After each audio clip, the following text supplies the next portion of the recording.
तिलक चढ़ावे तिलक हरू तिलक काहे फोड़ लैले हो।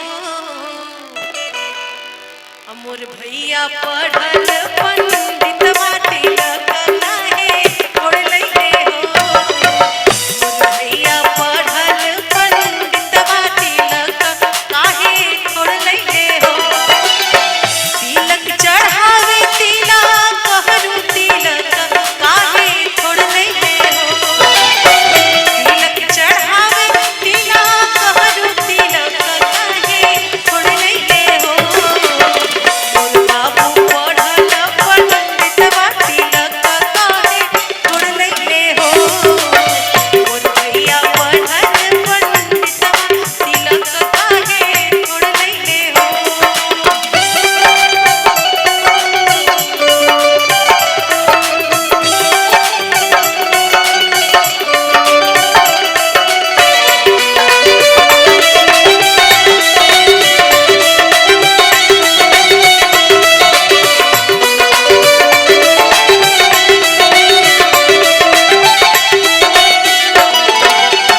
नाही दिहले कूलर ना फ्रिज लाइले बर्तन फोड़े फोड़ लैले हो।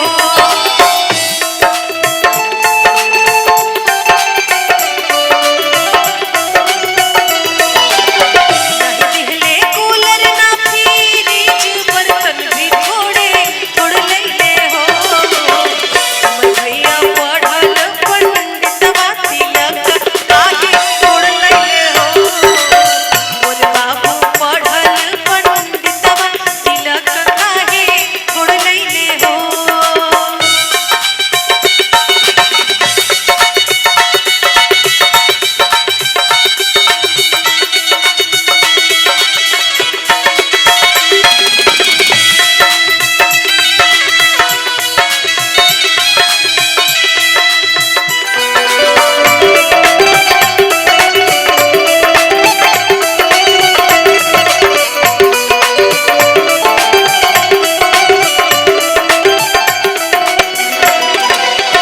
नाही लहिले सोना नाही दिहले ऊंचानी हलवो फोड़ लैले हो।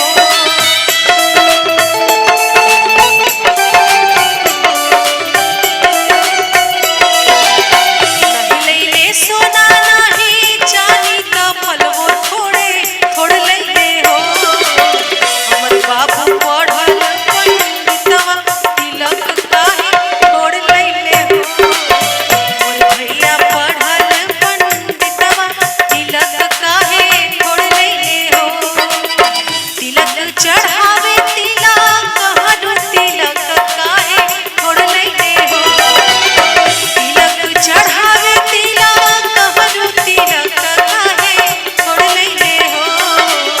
मोर भैया पढ़ल पंडितवा तिलक काहे फोड़ लैले हो। मोर भैया पढ़ल पंडितवा तिलक काहे फोड़ लैले हो। हालांकि मैं तिलक दहेज के खिलाफ रहती हूँ, जहाँ भी जाती हूँ बस यही अपील करती हूँ कि बिना दहेज के विवाह कीजिए।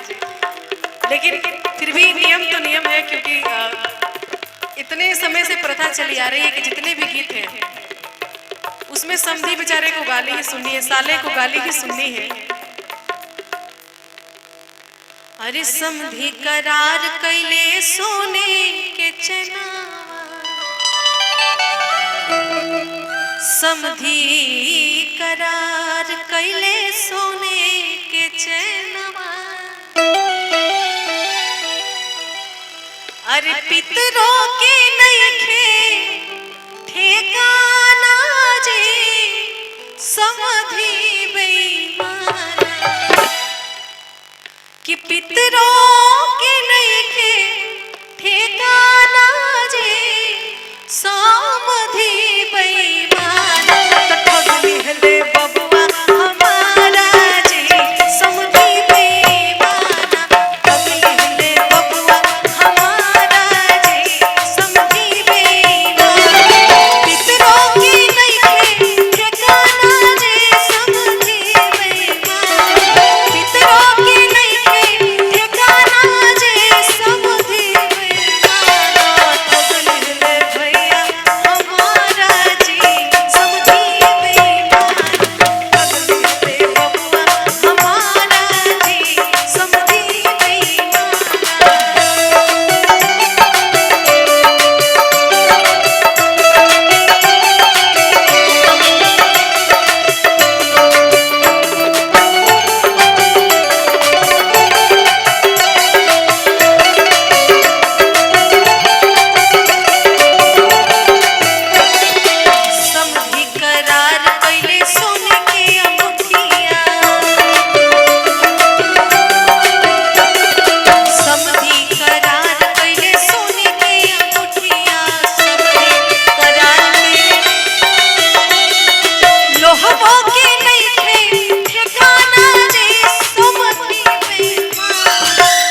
खूबसूरती है बिहार की, बिहार उत्तर प्रदेश की, कि विवाह में गाली भी देते हैं तो बड़े प्यार से, और लोग बुरा भी नहीं मानते। ऐसे अगर किसी को गाली दे दीजिए मार काट कर उतर जाएंगे लोग, लेकिन शादी विवाह में प्यार से क्या नहीं बोल देते हैं, इतनी सारी गालियां देते हैं लेकिन फिर भी उसको लोग प्यार से सुनते हैं।